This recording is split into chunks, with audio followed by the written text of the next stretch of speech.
Hello everyone, welcome to the Hue Virtual Chat. I'm Tracy Koga and we're going to have a very interesting conversation today. So I'm going to bring in the ladies that are already here. We're starting a little bit earlier because I confess, as soon as we're done here, I've got a big interview with Dr. Joss Reimer. So I know that we're going to have a big conversation. I see Sylvia like, where are you going, Sylvia? You've got an actual camera following you. It's like a... Oh, you're muted, Sylvia. And Linda, too, unmute yourselves so we can hear some audio. Good morning. Good morning. Did that work? Can Yes. you guys hear me? Oh, yes, can hear you loud and clear. Beautiful. Yes, Tracy, good. you look stunning. Oh, well, thank you. Just stunning. Oh, thank you And very so do much. you, Linda. Hi, Linda. Nice to meet you, Sylvia. Nice to meet you too. Linda, what do you do? I'm a coach and I work with women entrepreneurs. So I do both business coaching and life coaching. Beautiful.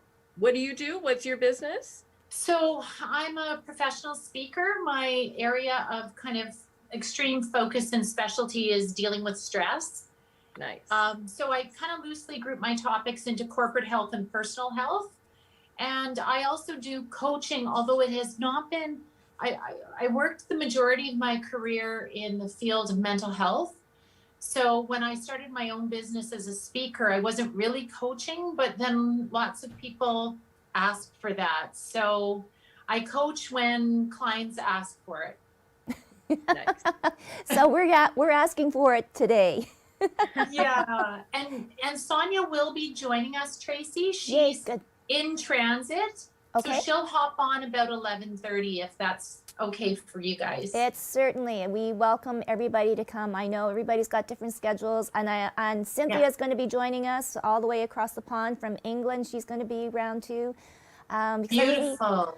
Yeah, I just thought, I mean, and through the course of doing this show, I've just met so many amazing women that are coaching, that are doing all of these incredible things, and I just thought that, well, let's talk about this. Like, one, celebrate, but two, Yes. you know, maybe question the reasoning why we need this. Maybe we don't need this. How do we know what is the right fit, you know, for everyone? So, Great questions. yeah, so I thought that we would do that today and make sure that, you know, everybody can take away something, you know, and find out maybe what's really important is finding out something that you didn't know about yourself, right? Which I think that's your goals, especially for Linda and yourself, Sylvia. Yeah. And hi, Charlotte. I'm changing the subject. Have you found a house? Is your house sold? My house is sold. Yay! Yeah, super quick. Yeah. Hello, Charlotte.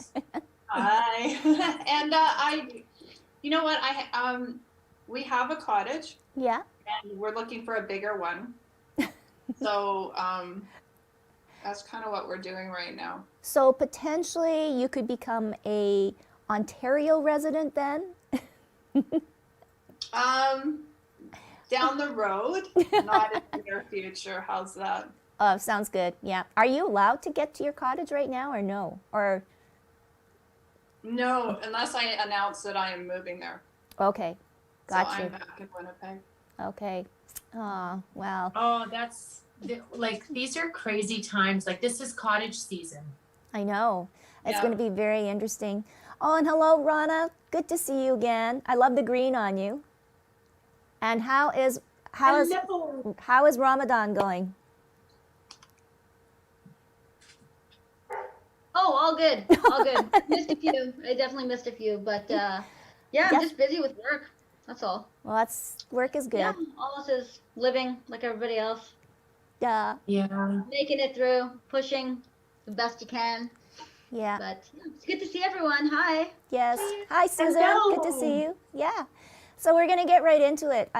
You know, it's kind of, yes, like we've all been kind of saying, crazy times, moving, you know, switching careers, whatever, trying to get your job back into action. So talking about coaching, and I know through the course of this show, we've met so many coaches. So I'm going to throw it to the people that are coaches, sort of let's go once again a little bit about what you do, and more importantly, some of the new things that you've found out, through the course of doing your coaching, what people really are looking for, and maybe you found your own little niche. So I'm going to actually go start with Susan first, because Susan has sort of been the founder of something kind of unique, and I think that's, I think it's very important right now, as we're isolated and not being social. What does social-ish, socialization, what does that all mean as we're going to try to get back to the new norm, Susan? Well, thanks for asking. Socialish is a new community that's combined with a variety of courses and coaching as well. And it's really meant to bring people together as they go through the transitions and transformation they're wanting to do, whether it's in conjunction with coaching or whether it's in conjunction with connecting with other people. I think right now people obviously are very isolated and they're separated from one another, and they have this need to be not just together physically, but also connected as they move through challenging times so they can learn from each other. So that's what Socialish is intended to do, is to bring people who are looking for the same type of thing to support each other as they move through these times together. And so what are they looking for right now? It depends. It's different, right? You have some people who are looking for connection to maybe a greater purpose. I've got a number of clients who are looking to move forward during this time and to connect with, how can they make a pivot in their career? How can they find something meaningful? How can they feel a sense of meaning in their work, but also connecting with something that really now works with the time that we're in, because it's different. So, I refer to this as the great pivot, because suddenly we've all had to, regardless of what we're doing, we've all had to shift in our work, in our home lives, in our personal lives, and it's different. It's different. So again, the coaching that I've been doing has been moving towards a deeper connection for people as they go through challenging times, and coming out on the other side a lot better than before. So we're moving through those times right now. Yeah. And is it people from all different walks of life, Susan, that you are meeting as far as clients? From different walks of life, I would say yes. They tend to be people who are either in a career transition, midlife, and they've got many things coming at them. So a lot of the adults, actually that's not true. My clients go anywhere from their 70s to 18, 19, 20. So it's really quite a range. But there's a similarity in that they're trying to achieve goals, they're trying to make changes, and they're looking for some guidance and accountability. I think is particularly a main thing, to help clarify what they're looking for. And they're also looking for some tools, right? So the type of coaching that I do helps them to not only gain some clarity, but also to validate who they are and what their strengths are, and then give them tools to work through. And the accountability part is important, because it's easy to read a lot of stuff online, but if you don't actually move through the stuff that's going to help you to change and to create new habits, then you're kind of just absorbing more information, but not necessarily making that change. So, so I would say they're from a wide variety of areas right now. Yes. Well, and I'm probably, it's going to be almost the same kind of theme, I think, for a lot of you. Linda, to you now, and you really focus a lot on women. And even pre-pandemic, women were coming to the forefront. There was a lot of, movements, hashtag Me Too. There's so many things, giving voice to the oppressed, learning more about, the different cultures and how they treat women, and the whole idea of, of getting them socialized, getting them into the mainstream, and really helping them. And at the same time, I think for you, it's been more of a personal journey too, correct? Through your coaching. Very much so. Sorry, my dog. Oh, I know. Mine's here too. Oh, he's so big. Oh my God. Not so much a puppy anymore. No. Absolutely. Coaching has been a very personal journey for me. I live in the transformation of what is possible through coaching. And for me, the biggest revelation was thought work. It was becoming aware of my thoughts, realizing that they were optional, and that I did not have to follow every thought that went through my head down every rabbit hole, that I could learn how to manage my mind, was revelatory for me. So when we're talking about coaching, Susan did a great job of saying like what the basis is: transformation. And clients who come to me,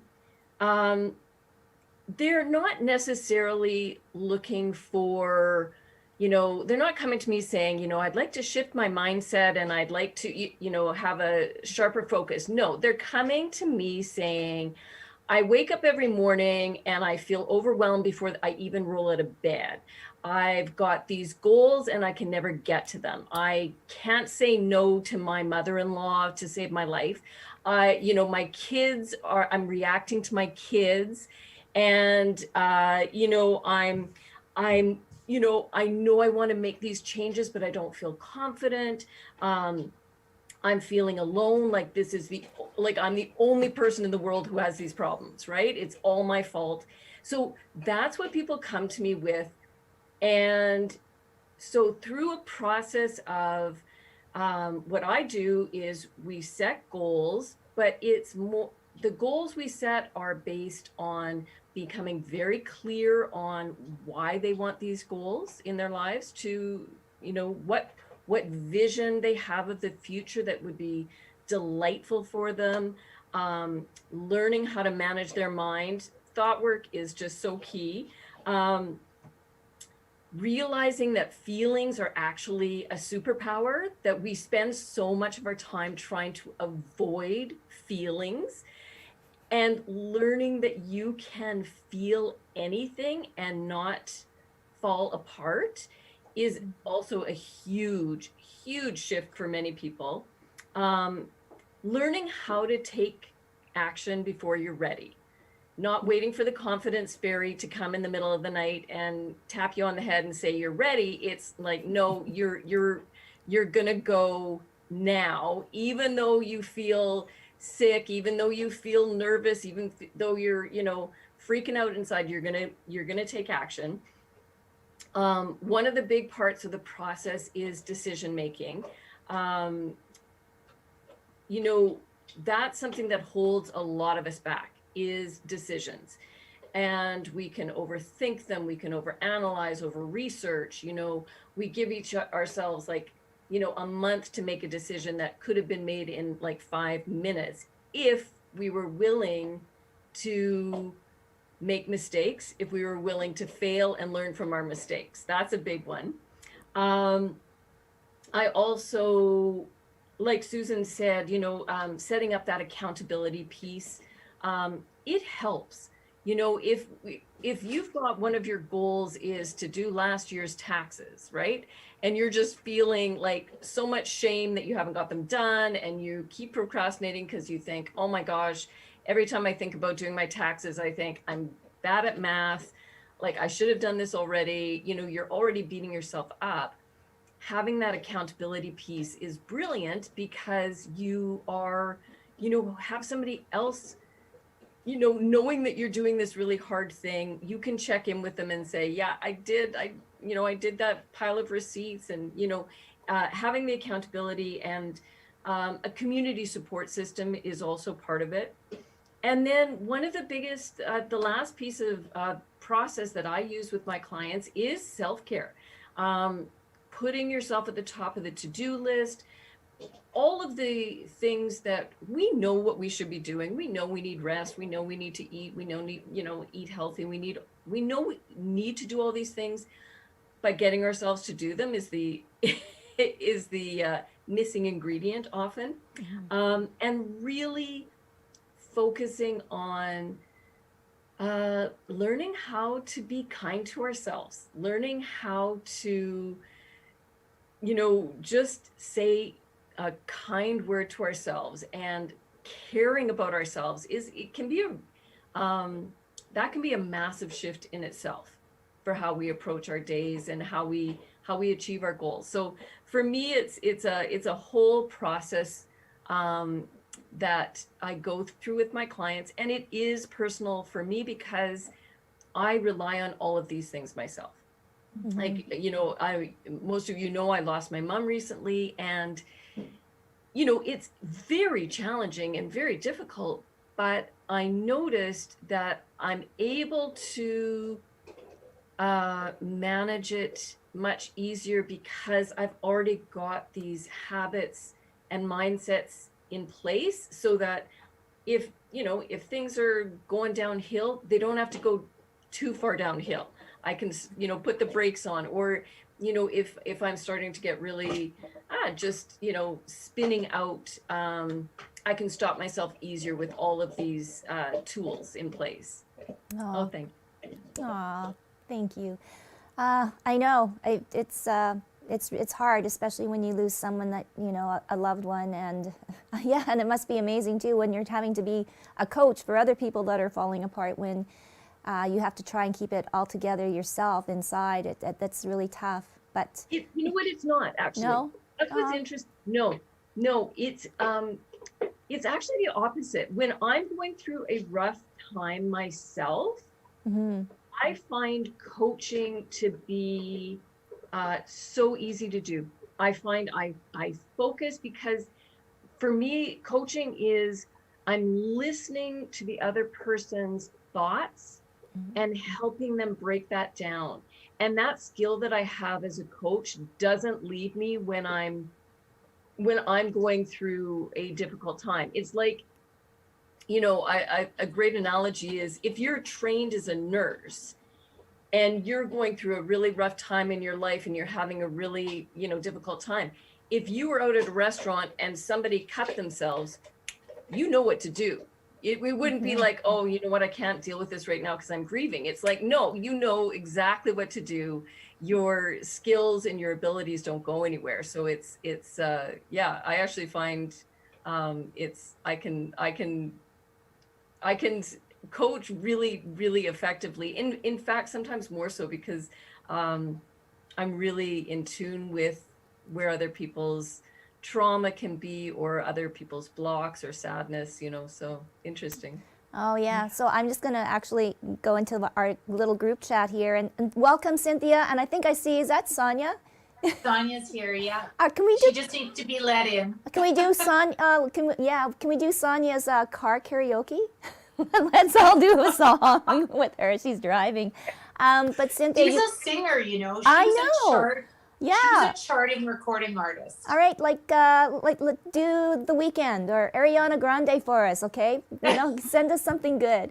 But I just quickly want to say hello to Cynthia. And Cynthia, spinning off Linda and what you're saying, that when I said it must be hard for you to keep your own personal feelings when you're coaching. And Cynthia, you know what? You're right. She says, I agree. It's easier for me to feel for others than actually do that work on her own self, which is probably true, and it's probably why we need coaches, right, ladies? Yeah. You know, to open that. I'm going to go to Sylvia. If people haven't met Sylvia Marusyk. She's from Mind Body Works, but she has her business partner here, Sonia, who's in the car. Yeah. I'm going to kind of like, in the vein of coaching, Susan and Linda are more like, you know, more individual. I just want to take maybe your perspective, ladies, on the whole wellness and the need for coaching in business and corporations. And Linda will, Cynthia will love it, and Rana will love it, is, you know, breaking down that I can't say the word anymore. Paradoxical? Yeah, paradoxical. There, you did survival, so I'm going to say paradoxical. That's a great word.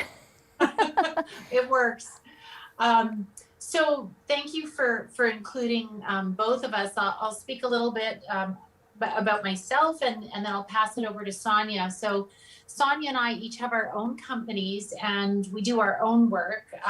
In Mind Body Works, I just want to hop on to something that, and the name is already, I think it wasn't Linda, it was Cynthia, I think that spoke after Linda.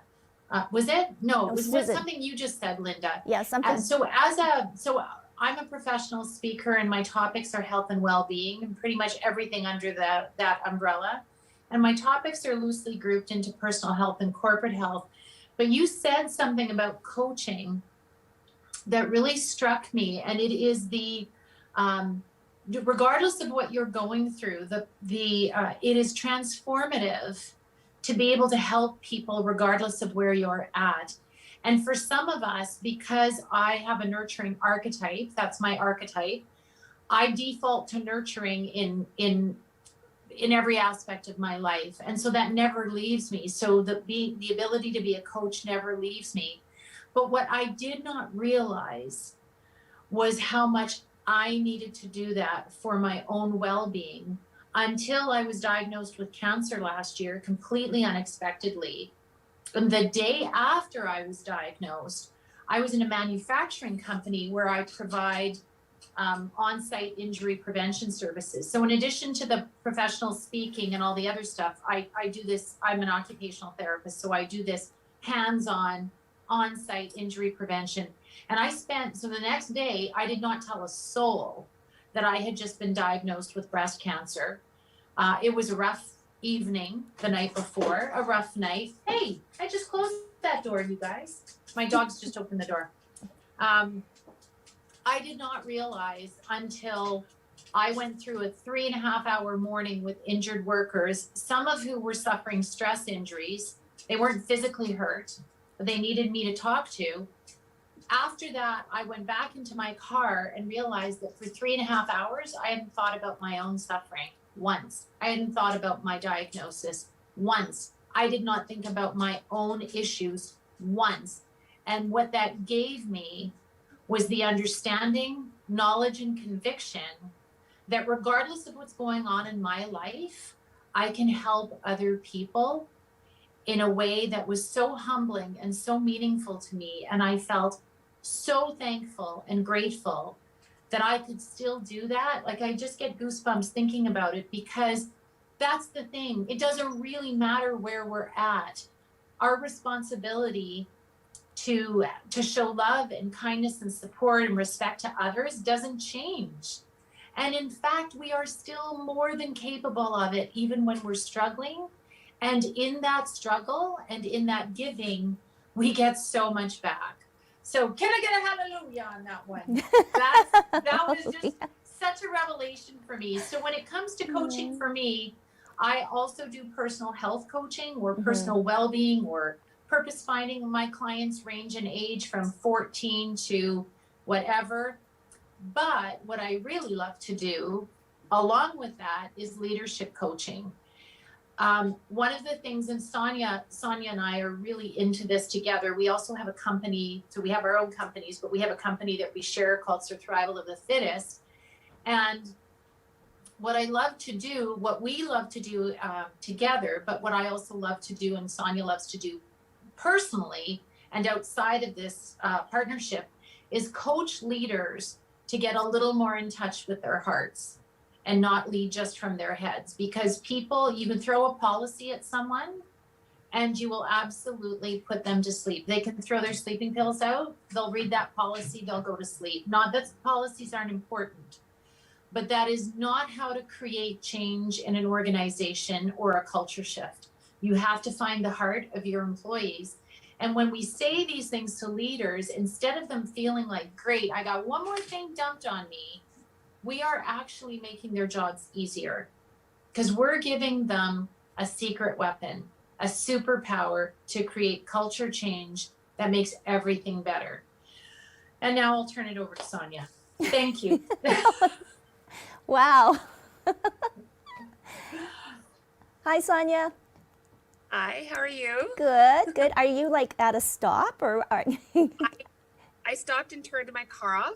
I got out of the city so that I knew exactly how much time it was going to take me to get to my next place, so I could hop on for about 20 minutes or so. This is the least I've ever looked on a Zoom chat.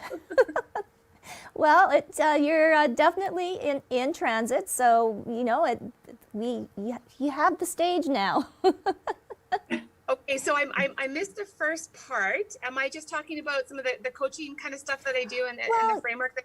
Yeah, and I guess the question is, obviously to promote and show everybody, let everybody know what's out there for them. But, I sort of wanted to take the angle with Surthrival is really looking in on the businesses. And I mean, and that's going to be changing, ever changing now, as you're not going to get everybody back to work. People are going to be tied between going in back to the office or staying at home. There's so many different kinds of situations that as an employer, you're almost like, what do I do? Yeah. Well, but something that's been interesting since we talked to you about Surthrival of the Fittest, because we have launched it now, is we thought that we were really going to launch and lead off with our little presentation or a keynote on all the stress stuff and all that kind of thing. What we've actually launched with, we're partnering with a global safety company on it, is a leadership series, because we're just like, the okay in 2021 is not I'm okay of 2019. I'm okay is different now. We're coping in this thing that we're in.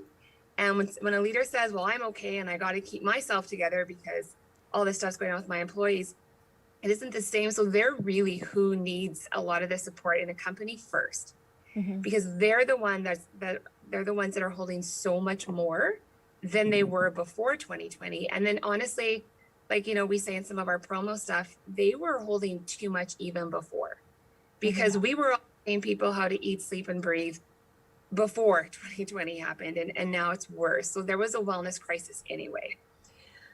So with the leadership series that we're doing, we are offering that coaching, and it is on heart-centered, and not just you have to find your heart to be this way with your employees. You have to find it for yourself first. You have to change the question, what's wrong with me, to what has happened to me, before you can change that question for your employees, instead of saying what is wrong with you, what has happened to you, because that changes the conversation. So that's where we come at it from. It's like, yes, we need to do, we need to build resilience after this. Right now is not the time for resilience training. And I think all the coaches here would agree. We need to get through this. The way we get through this and how we process it afterwards to prepare ourselves for when stuff happens again, that is where the resilience can be built. So we don't need a big list of things to do right now.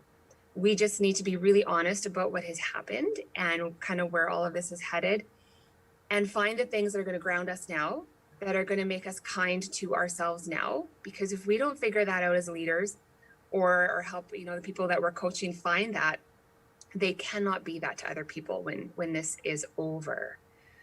So my personal coaching, my one-on-one stuff is a little bit different, although I have morphed it into what I do for management teams and leadership teams. Nutritional therapy is my background. I've actually really intentionally narrowed my scope.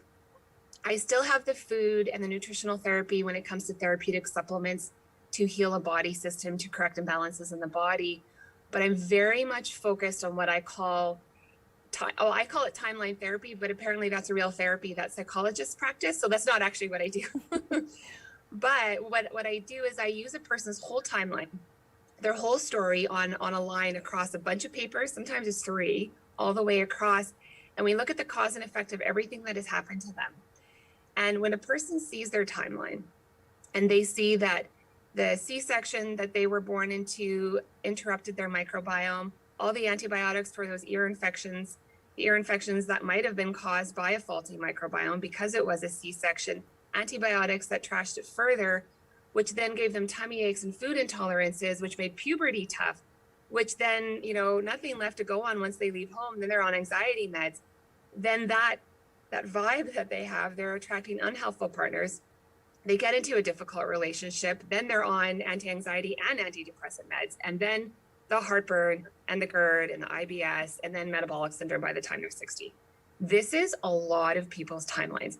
And I hate saying it that fast because it sounds so not empathetic, but it is. And when someone sees all the cause and effect of those things, or when I go and draw out those timelines, depending on the average ages of males and females in a company or in a department for the leaders, for themselves, because a lot of the men, there's still a lot of men in the companies that I've been in, they're like, oh, that's my wife. And then they start to see the people working for them differently. And then it's what has happened to you that this is how much you're costing me in medications and stress leave right now. It changes everything. So I do that for the individual. And then once they don't blame themselves and they don't hate themselves and they're like, oh, the question is what has happened to me, not what is wrong with me. That's just where I start. And then it's a little bit kind of different with everyone and everywhere that you go. But that is the shift. If I talk to leaders in a company or I talk to someone one-on-one as a coach, that's the shift that I go for. Because after that, everything gets easier. Wow. Yeah, that timeline is pretty scary, and now, yeah, we do have a better understanding if you kind of put it down like that, Sonia, too, as well. I'm going to ask you, had this pandemic and COVID and all of this not happen, where would we be today? Even probably worse, right? Probably having these conversations we wouldn't be having them. Yeah, I honestly feel like one of the reasons why all this stuff has come up, and even why like that movement in the States that was the biggest that they've ever had during the pandemic, was in a way simply because for the first time in 100 years, we all stopped and caught up with ourselves, felt our own pain, our own misery, and the isolation. And for anyone that was able to process that somewhat well, they suddenly found a space in themselves to care about others as much as they've always wanted to, but never had the capacity, the energy, or the space to. So I think that's why so much more of this is happening right now, because we had to stop. I had to stop. The whole trajectory of my business changed because of this. And I kind of stopped coaching people because it was, I was languishing and it was hard for me. So I took care of myself too. Mm-hmm. Well, I love that word, languish. This is a large part, coaching has been your transformation, your journey that, unfortunately has taken you thousands of miles away from us. But your work is so important in opening the eyes, right, to your community, everybody's community, and seeing people, as human beings. Yeah, Tracy, I mean, it's so interesting. So, I mean, for the guests that don't know, so I approach it from the lens of a gender identity coach, and kind of the unique raison d'etre that I have found is helping others understand acceptance without understanding. And, one of the foundational elements of that is to see the human first. And it's so intriguing because I agree with everyone else. Like the first part, and I put in the comments, right? The first aspect of preparing yourself to learn, to live, a life of acceptance is to really step back and make sure that you're not an empty vessel, because you can't serve yourself nor anyone else from it. And so, I use the story that it really, really struck me. I was working with a young mom. She was kind of mid-level career, and she had 4 kids. And she went like, sometimes I'm not enough. And, she's not enough for the kids. She doesn't feel like she's being a good enough mom. And, that carried on into work. And I looked and I said, hon, you're not enough for yourself right now. And that is so countercultural for us to look at the perspective and say, well, that's being selfish. If you're empty and you're part of a family, part of a working unit, part of a community, you cannot serve others if you're empty. And so you have to do it. It's not selfish, it's self-care. And so we learn to move from that place in order to really get in a position, to take care of others. And so that's, kind of the evolution of where we start from. And of course, that's the beginning, but you still have to travel the journey to accept yourself. And I mean, gosh, as women, it's, do we accept, our body shape, our mindset, where we're at in life? So many things where we're constantly questioning. And of course, on the other side of the business, I work with the 2S LGBTQIA+ community, and not only them individually within their own life and career paths, but also with their families who may be struggling with the journey and the path that they're on. And again, it all boils down to, can we just see our humanity first? So, you know, when we think of what happened in the United States and that whole movement, it's like, you do not need to understand another human being's journey that allows you to grasp their truth. I go, you need to just accept their truth. It's their lived truth. They traveled it. It's what they've experienced. It's not for you to tell them whether it's right or wrong. Right. You can only do that for your own journey. And you can say what is right or wrong for you, not somebody else. And so, you know, when you think of as a parent, that applies to kids, that we put so much emphasis on, you know, I mean, I have a daughter, she's 23, and it's like, when I went through my own journey, one of the conversations we had to have is, honey, we're not going to have a father-daughter dance. Right. And really to break down that whole process. What does it look like? And know that that's a consequence of the journey that I was on that directly impacts her. But, you know, the same thing is like, I'm assuming that she's going to get married, or, you know, that she wants to have a ceremony, or that she may have kids. Those are assumptions I'm putting on her as a parent, right? And we all do it. And so the whole idea is, can I just accept she's at where she's at? You know, we say in business, you meet your customer where they're at. You meet others where they're at. And this is exactly, you know, what this is about. But the whole idea is to do it with acceptance, which means to learn to do it without judgment. And that's hard. And that's where the deep work comes in. And that's why we need to do it ourselves, because before you can accept yourself, you have to do the deep work to truly be able to look at yourself without judgment. So I'll leave it there. Oh, yes, we'll leave Amen. it there. I know. Another great one. And you know what, Cynthia, that I think you have a very wonderful gift to really reach people and touch people, and that's something that you can't train or you can't coach. I'm going to go to Rana though now. Rana, you've always been, through your storytelling and through just being you, I think you've coached, and My own way. but you do help a lot too, like in your business as a lawyer and dealing with the indigenous groups and all the other people that you do help. But admittedly so too, right? You have to do some self-care and some self-love too. Yeah, and I think you know, and I appreciate Sylvia and Linda and Susan and Charlotte and Cynthia, you guys. It was, you know, and I apologize. I've kind of been on my phone because I'm dealing with a disaster, but like I'm paying attention and I am listening. But I just yeah, you guys just, you know, it's a beautiful thought process that you guys are kind of bringing to the forefront, right? And I think that to hear it, and I hope that people who are listening, when they hear it, they kind of understand and it kind of jolts them a bit. You know what I mean? Like there's a lot of value in self-care, and what is defined as self-care is not the same for everyone. Some people, you know, they find their self-care in spirituality. Some people find their self-care being with family. So as long as the path that is nurturing for yourself is available to you during COVID, I think that's a really important part, because I know for a lot of people and some of the communities I work with, I know a lot of their healing is deeply connected and their self-care is deeply connected in giving and being with their families.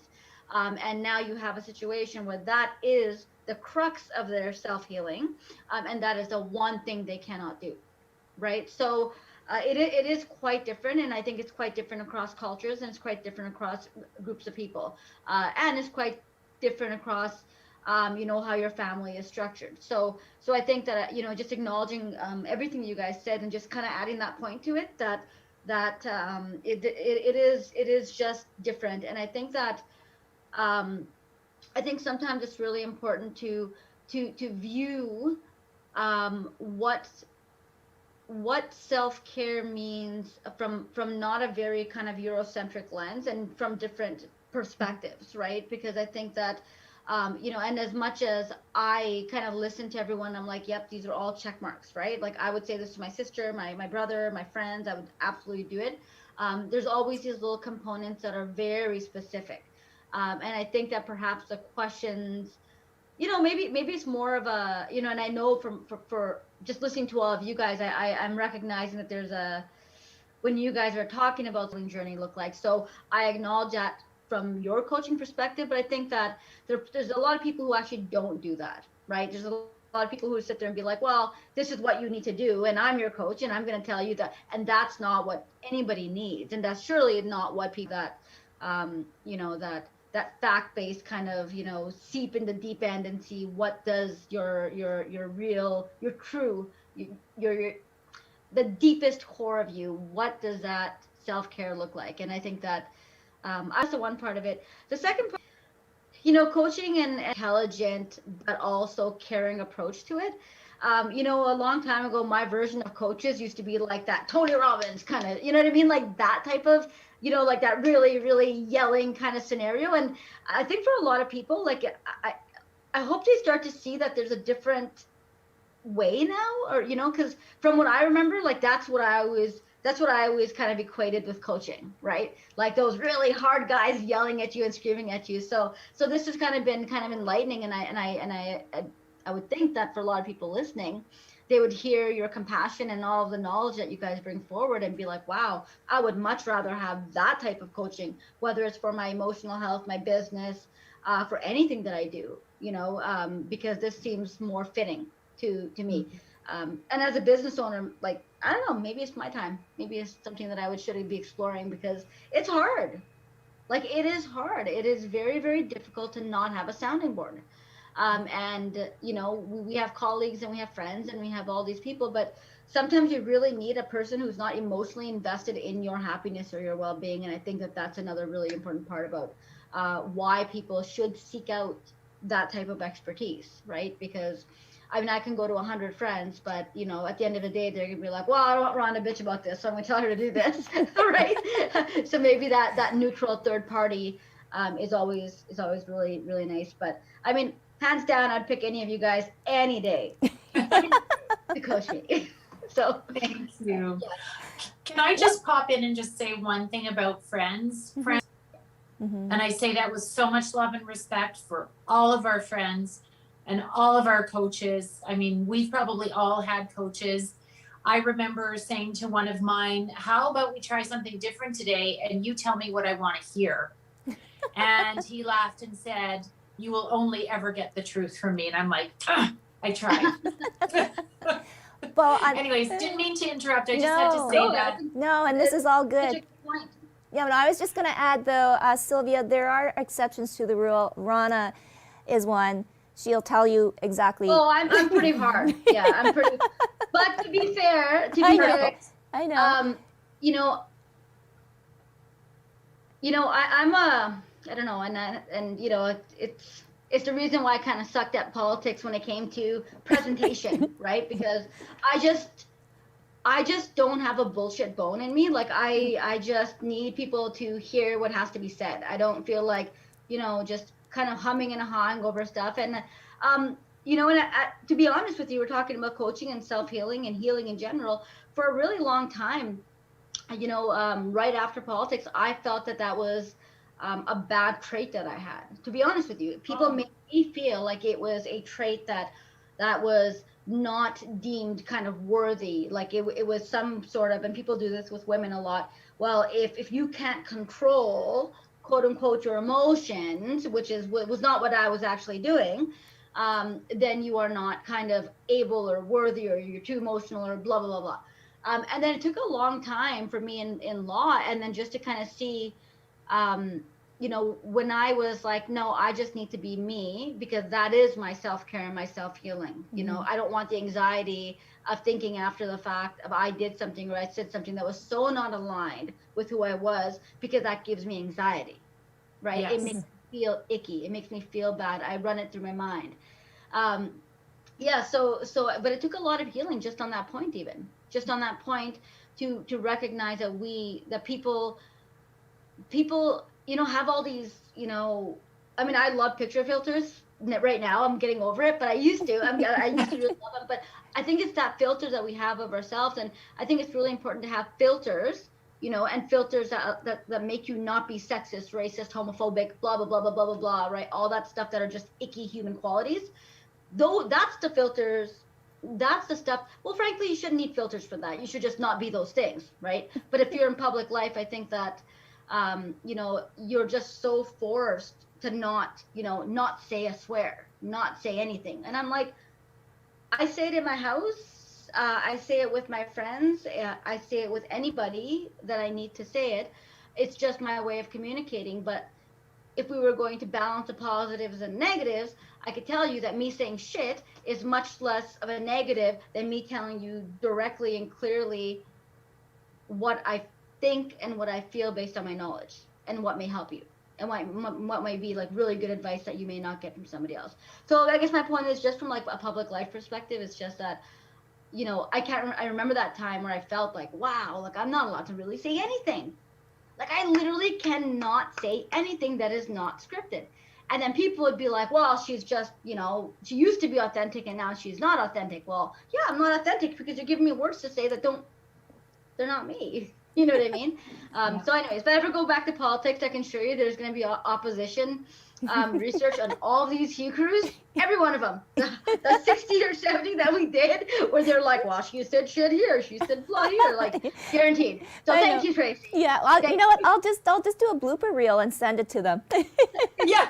Yeah, actually, if you want to do me a favor, I'll help you with that. Yeah, Like, okay. Yeah, let's just put it right out there. But yeah, you know what? put it out there. At some point, it's gonna happen, and I know it's, you know, I'm getting the itch again, so I can feel it. That's perfect. No, You know? and it's tough, right? For us to feel like that, because certainly men don't feel like that. No, they Yeah. can. Cynthia's like her head is gonna come off. I know. And I mean, I guess that's, you know, the thing that we're still, the battle is still going to be there. You know, it really kind of made me scared and felt very hard. It was just on the news again last night. But the U.S. are pulling out their troops from Afghanistan. And it wasn't, you know, anything to do with the troops leaving. It was to do with the women there and how, since the troops were there, you know, they felt a sense of security. They were able to move a little bit forward, you know, everything like that. And now they're afraid again because life can go back to where it was. And it's scary. This is 2021. It's like, why is this happening? But, you know, those are things that I guess it's culture. It's a long, long time of, you know, a way of life, and you hate to say it, that's the way of life. It shouldn't be. So hoping that things Sorry. going forward. What? Sorry. What? Sorry. Okay. Sorry. Enlighten me. So. Sorry, What? not sorry. Sorry, not sorry. Yeah. And I this is why I love Tracy so much, because, you know, like, it's just I completely know where your heart is. You know what I mean? So I'm just gonna say really, really quickly here. Yeah. It is nobody's job or place to judge something that those women are feeling, number one. And to be completely fair, as a person who has lived on that side of the world, very close to those places for almost 7 or 8 years, just because there is a media source in Canada or the States who want to make sure that their troops look like heroes, always, that is not really always the case. So what I would say is, when these things are happening and they're showing all this footage of, those poor, you know, women, which, you know, they're very strong women, strong women. And they actually don't hate their culture. What they hate is people coming into their world and blowing it up and then acting like they're fixing it, because the initial issue didn't come from them, right? So there's a lot of history there. So just in that terms, as much as, you know, I get it's mainstream media. I get we feed into whatever they say. But there's also local media. And I think that it's very easy to find both sides and numerous sides of a story in this day and age, in 21st century, just by Googling, you know, Afghan news with subtitles, or you can BBC is actually pretty good for local news. Al Jazeera is really good for other news, local other media sources. There's also some women's very women promoting, like very vocal about women's issues, media sources on that side of the world. But what I would say is, as much as people think that, oh, boo-hoo, this is going to happen, yeah, there's some turmoil that will happen if they leave, because there are issues in those places. But I think that let's not poor women here. They're very, very strong. Our ancestors are very, very strong. We've come from a lot of different places, and not all of it was local. There's a lot of U.S. Rapes, issues, blowing up families, killing, burning down houses that has also happened. So I just want to make that clear. It's not all, boo-hoo, poor them, poor them, poor them. And I surely don't think that there's any Afghan woman right now who would feel good being the pity child of, somebody us sitting halfway across the world. So I'm just going to say that out now because I know. So then you're saying that, that the majority, they're going to be fine. Like, life will go on, and life has always go on. Yeah. And life has always gone on. Iraq, I just came from Iraq. You guys know this. Do you think Iraq benefited at all? We were there. All we saw is blowing up buildings and people taking care of themselves. Sorry. You blew up their world, and now you want to act like you're saviors, but that's not the case. Yeah. That's not the case. So there's always other pivot. There's always other necessary pivots. And I just, what I'm trying to say is, that narrative is not beneficial sometimes. I think that narrative of, these women are so oppressed and so poor. Yeah, we want their freedom, so everyone should have the freedom to wear shorts and tank tops and blah, blah, blah. But at the same breath, they're not allowed to have the freedom to cover up. What? Freedom's freedom. If you believe one, you got to believe the other. Choice is theirs. Right? I mean, so that's kind of what I'm saying, is that it's not all what it seems like. So, but the point of my story is, there's a lot of other news media sources. They're all locally available. You can get subtitles to listen to it, and make whatever judgment or whatever, kind of getting all the information. Yeah. And also, if those communities or those nations or those countries are going to be spoken about, I think it's really important to do history and learn about when the U.S. first got there, what the history behind everything was, why, who brought, how it became what they became, because I can tell you it wasn't themselves. It came from outside forces. So, and that's just from living there, being there, knowing it, being a part of it. So well, thank you. No, I mean, and thank I'm sorry you. I had to jump in on that, but I think that it's really important to clarify things at times like that. So sorry, not sorry. See? Just I told you. Yeah, she just. I so appreciated your comments, and I wanted to bring this back around to coaching, because your point is to question the narrative, and coaching is questioning our internal narrative. We're questioning the stories that we have been brought up with, we've been sold, we've been immersed in for so long that we don't even recognize that they're stories anymore that we're telling ourselves. And coaching interrupts that. And I love that you pointed that out, that you always have to question the narrative, question the source, and ask, is this narrative helping? Like, as you said, for women in Afghanistan, is that narrative of them being a victim helpful? No, not at all. No.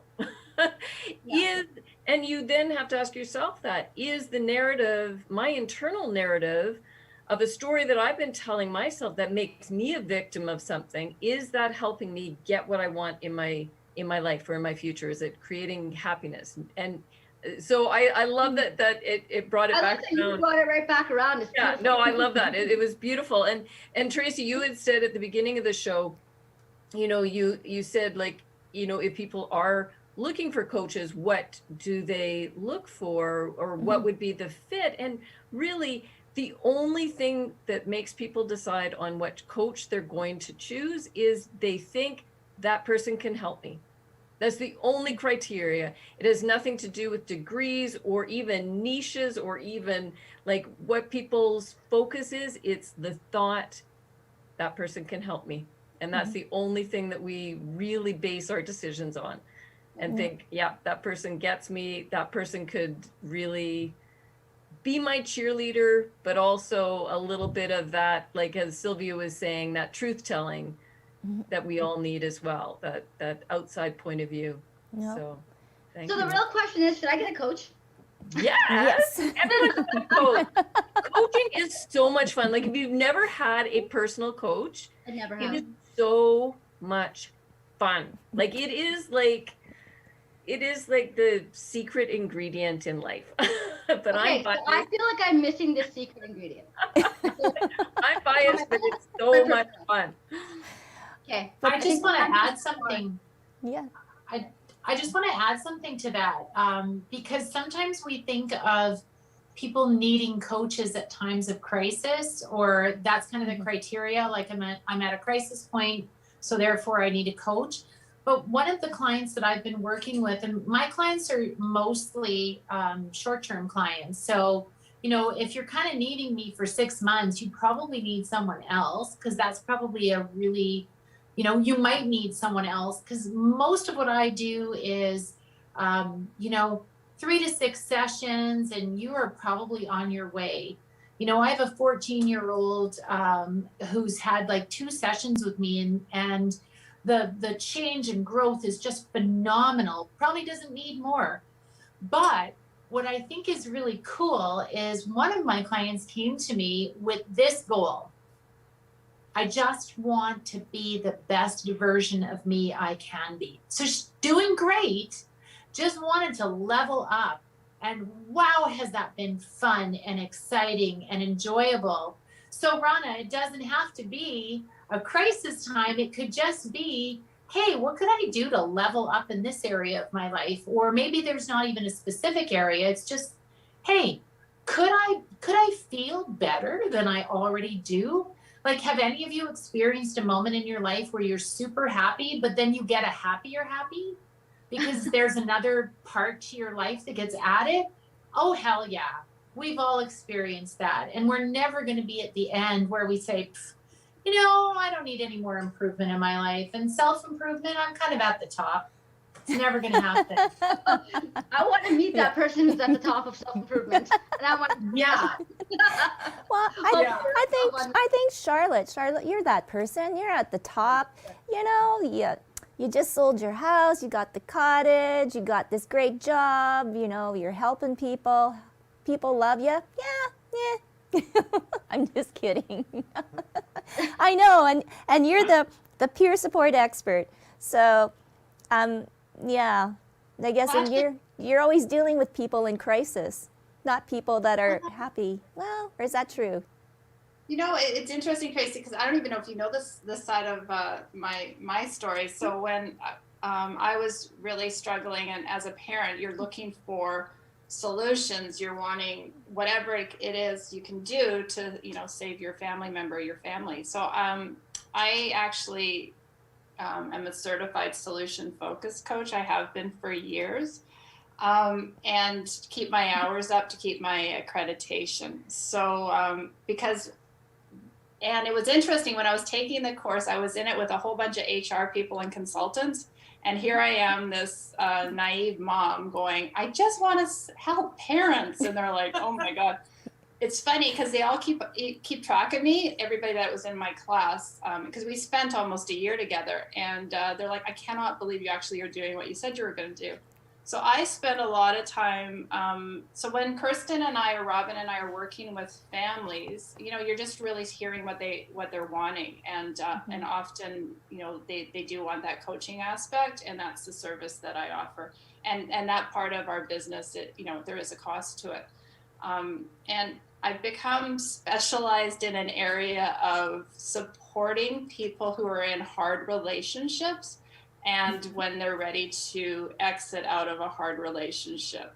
So I now have psychologists in the city and lawyers referring me clients. And so that's just kind of that wheelhouse that that I work a lot in. And lots of times they do want that peer support piece too. So, you know, I go both Either way. ways, but it's very much seeing what the coaches are, seeing what the person is asking for and exploring some options that might work. And then waiting for their reaction, because eventually something will resonate with them to see where the fit is. So Rana, my challenge for you is to interview and see where you want to go, because, you know, if you're wanting to, you know, figure out, you know, you're wanting to expand your business, or you want to work on yourself personally, or, you know, your relationships with others, like, and then see which coach, as Linda said, you know, who shines with you and who wants to, you know, that right fit. For me, the coaching was a really great fit for when I was struggling as a person, and also that peer support piece too, because I was going back to listening to what Sylvia said. When you're asking friends for advice or support, they're going to either give you what they think you need to hear, or they're going to give you something that's got a lot of judgment attached to it and may make you feel worse than you already are feeling. Yeah. And that's Say where, goodbye to those friends. yeah. And that can be family too. You know, family can be super hard on you as well.